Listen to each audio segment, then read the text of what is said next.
Bismillahirrahmanirrahim. Le plus grand malheur sur terre est d'être éloigné de Dieu. Être insouciant par rapport à la raison de son existence et le but de sa vie. Et par-dessus tout, ne pas tenir compte de sa dernière demeure. En réalité, l'être humain a été créé pour gagner un paradis aussi vaste que les cieux et la terre. Mais pour accéder à ce paradis, il faut en payer le prix. Certains font preuve d'insouciance et sont plongés dans la vie de ce bas monde. Et lorsque l'ange de la mort se présentera à eux, ils s'écrieront : « Seigneur, fais-moi revenir sur terre, afin que j'accomplisse quelques bonnes actions que j'avais négligé de faire. » Mais il sera trop tard. Ce ne seront que de vaines paroles. Le regret sera immense. L'homme se fera des reproches, mais qui ne lui serviront à rien. Ce jour-là, personne ne châtiera comme Dieu le fera. Et le grand perdant est celui qui est plongé dans cette vie en pensant accomplir des choses extraordinaires, alors qu'en réalité, il est dans un égarement manifeste et une perdition évidente. Ceux qui ne pensent qu'à jouir de cette vie terrestre et à se repaître comme de vils animaux n'auront pour dernière demeure que l'enfer.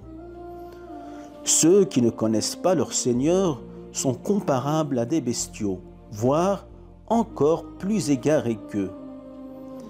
Si tu as compris le but de ta vie, tes œuvres seront bonnes. Et si tes œuvres sont bonnes, tu auras alors gagné ton salut et seras heureux. Et toute personne est en quête du bonheur. Le pire ennemi pour l'homme est l'ignorance. Celle-ci est en effet dévastatrice pour l'homme.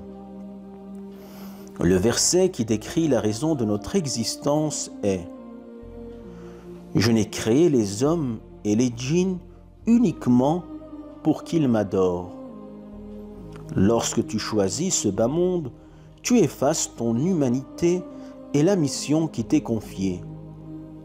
En revanche, lorsque tu as compris le but de ta vie, tu t'attelles à accomplir de bonnes œuvres et à atteindre ton objectif qui n'est autre que le paradis.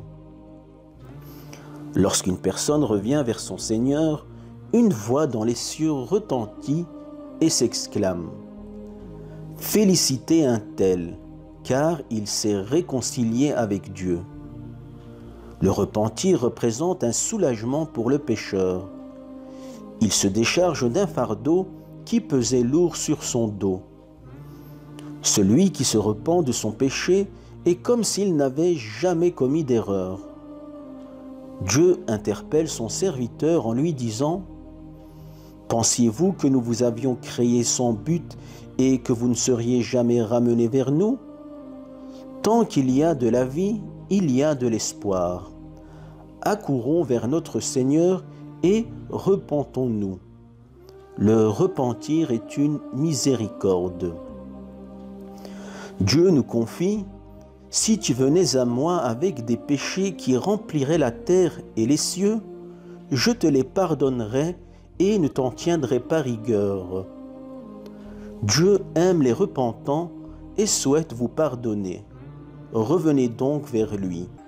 Walhamdulillahi Rabbil Alamin.